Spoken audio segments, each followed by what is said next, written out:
Hey everyone, I'm back, and today we're going to be talking about Christopher Nolan's Tenet. And this movie came out in 2020, and I've seen it once before, and I originally rated this movie a 4 out of 10, and I thought it was incredibly boring the first time I watched it, and I just wasn't into it at all.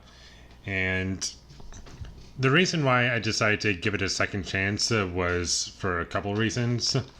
One, it was a movie that kind of stuck with me, and I became more and more curious to revisit it, and I kind of wanted to rewatch it and have a good experience it and watch it on Blu-ray, because I don't have a 4K TV, so I couldn't watch it in 4K. And another thing that kind of encouraged me to pick this up was it was fairly cheap. It was a good price to pick it up, and came with a slipcover, and that's always something that tempts me to buy physical media, is a slipcover. And I decided to give it a second chance, and this time I really enjoyed the movie. And this movie is kind of reminiscent to certain things you've seen before. Like, it's an action movie, and the action is really well done. Great fight choreography. It has great music to go along with it.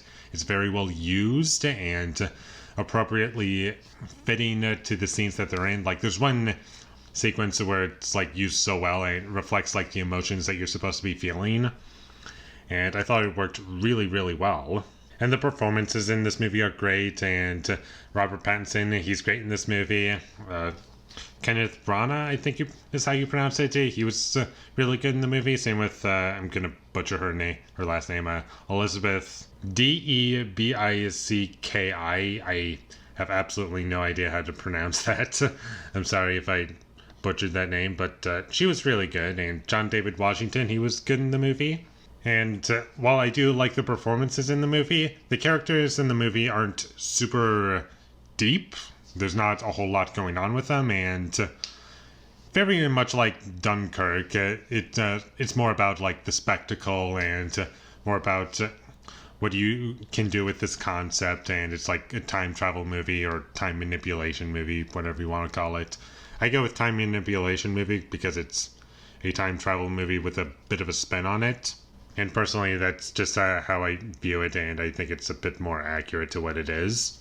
And this might sound like a weird comparison, but I feel as though there are a decent amount of similarities experience-wise to this movie and James Cameron's Avatar.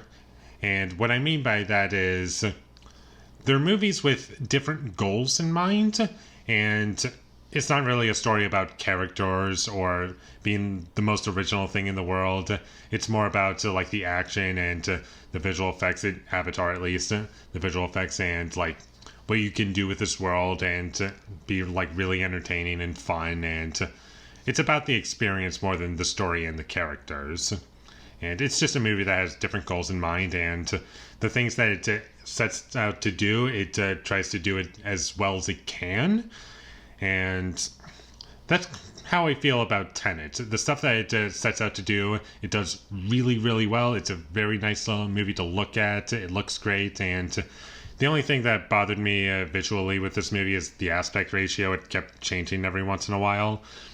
And once we got into the second half, I kind of got used to it, but in that first half, it was kind of bugging me quite a bit.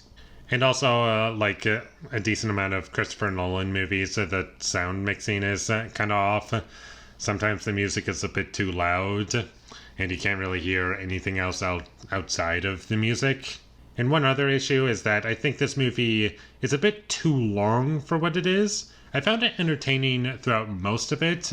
I was with it for a decent amount of it, but I do feel as though it was a bit too long for what it is.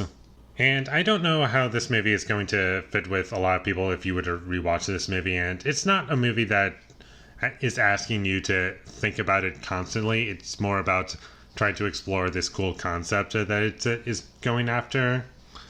And upon rewatching it and knowing what it is, it's kind of like Christopher Nolan's James Bond in ways. And it was fun now that I know what it is. And I can watch this movie again and be entertained and have a lot of fun with it. So, from that perspective, I'm glad that I rewatched it and gave it a second chance because the first time I watched it, I was really bored by it. I didn't care about anything that was going on, and I just wasn't into it at all. But this time, I really enjoyed it. And to all the times that I said Tenet was my least favorite Christopher Nolan movie, I now have to take that back from this point on. I don't think it's one of his best, just to be clear.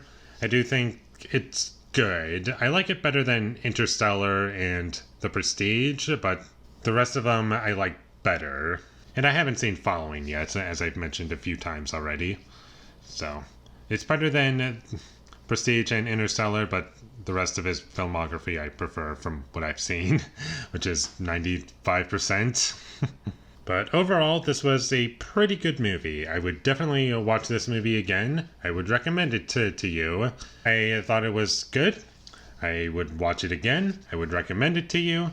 So check this movie out once you get the chance. And with all that being said, I'm going to give Tenet a 7 out of 10. Thank you for watching my videos as always. If you enjoyed this review, be sure to leave a like and comment down below what you thought of Tenet, and my social media links, they will all be in the description, so follow me there. And last but not least, subscribe to be a part of Foley Nation, and I'll see you when I get my next review up, and that is going to be for Zombieland. So look forward to that, but until I get that up, thank you for watching and have a great day.